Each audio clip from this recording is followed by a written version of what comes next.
tell us, your experience. My God, you've donated your resources, and I mean, what's been your inspiration? Of course, Senator Obama is my inspiration.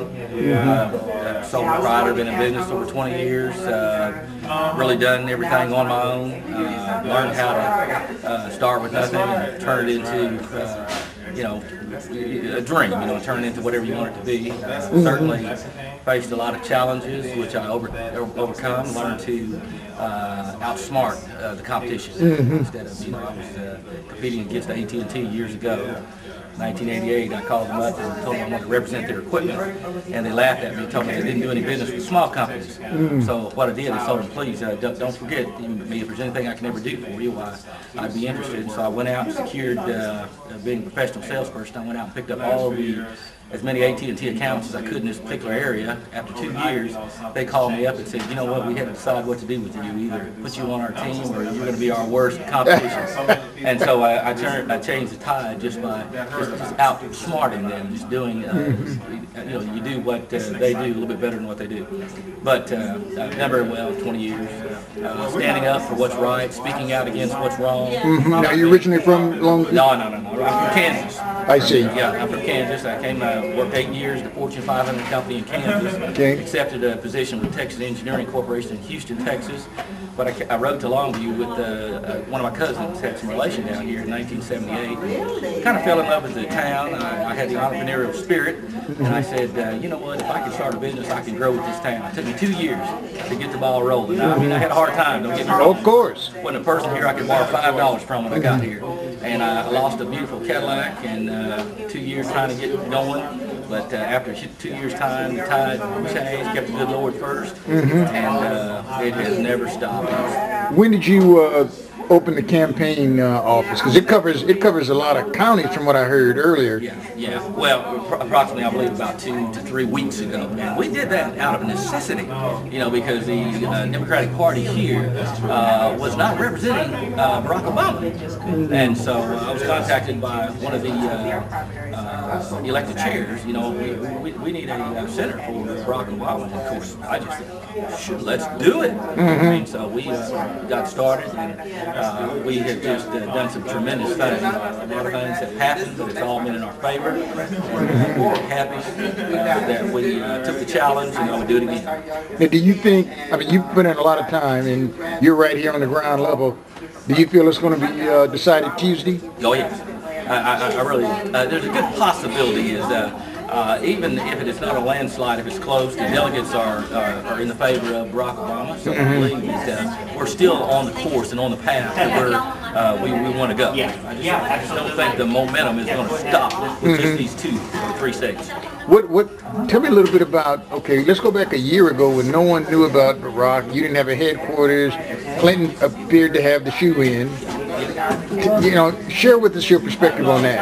I guess I'm kind of like everybody else. We had absolutely no idea that. I remember hearing about Barack Obama when he ran for the Senate in Illinois and how he won by a tremendous landslide. And I remember how all the people talked about how he won that race with the large vote. And then when it came about for the time of the presidential race, we began to hear a little bit about Barack Obama and this and that. But of course, that was drowned out by the pundits and about the people who were killing. He's not going to do anything. He's never going to go anywhere. And as it began to materialize, we always wanted, him to run. But even I didn't think it would be possible in my lifetime. I didn't think we'd be able to see that.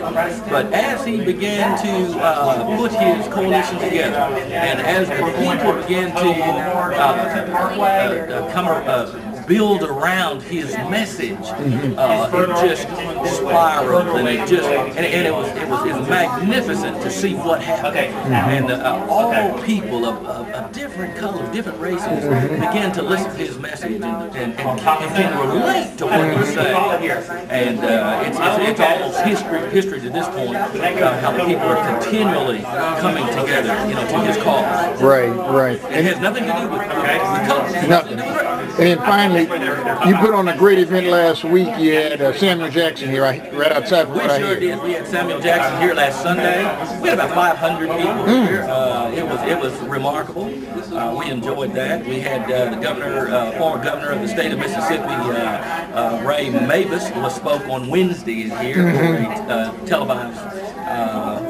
He had some statements to make in favor of Barack Obama. We had a rally last night. We had 50 people last night. Right here? Right here. I mean, this is one of the busiest. This is the spot. This is one of the busiest spots. I mean, we take this seriously, and we are really enjoying this. The people are, and it's a coalition, just what you see, all types of people, and it's all. We have a lot of food, a lot of fun and excitement geared up for Barack Obama, and it's just been tremendous.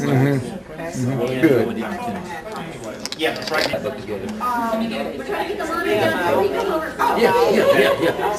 Yes, every detail. It's just remarkable.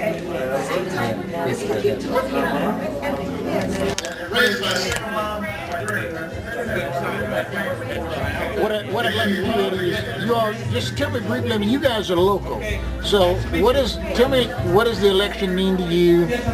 Tell me your name and how long you've been here in Longview. We live in Pittsburgh. We live in Pennsylvania? No, Pittsburgh. You know I'm from And so how far is Pittsburgh?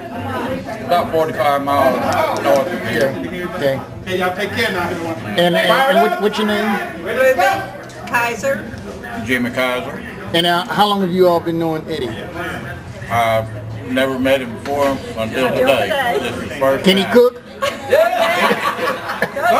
Those ribs are good. Somebody can do good. So tell me about the involvement. What's going on in town that's different about what you're feeling? We're just ready for a change. Yeah, I'm real ready for a change, and I think Barack is going to be a wonderful president. And what makes you say that? I just like what he's been saying, and I like the fact that he was against the war from the beginning, which I was against the war from the beginning. I knew before we ever entered Iraq that it was the wrong thing to do. They was even if they had weapons of mass destruction, which was the reason we were supposed to went in that far. It was wrong because they would not have used them against us. There was no Al Qaeda in Iraq. There was no reason for us to be in Iraq. And Ruby, I agree with everything he says. and now, are you originally from Pittsburgh? Well, I am. Yes, I'm from Florida. What part? Florida, What part? Orlando. Atlanta. I've been there many times. Yes. But I've been here 27 years, so How you like it? I love it. And so, how's the economy and the lifestyle? Could it improve? Is it better, worse? It could improve, A lot. definitely. So you think your theme then is just change? Whoever can bring change gets my vote. I want to see Bush out of there. Okay. And I couldn't vote for him the first time he ran. I would not vote for him the second time he ran. I couldn't believe he got reelected. I still hadn't figured out why he got reelected. Eddie, you started this operation a couple of weeks ago. Right. It was a vision. Yes. And to see it come where you got people coming in, where you just met this couple and others, share with us, what's your emotions as we move to tomorrow? Well, certainly the emotion has been just dynamic. I don't know any other word to say. The people have been just the beautiful spirit of all the people that have come by and been involved in it. It's just been one of the most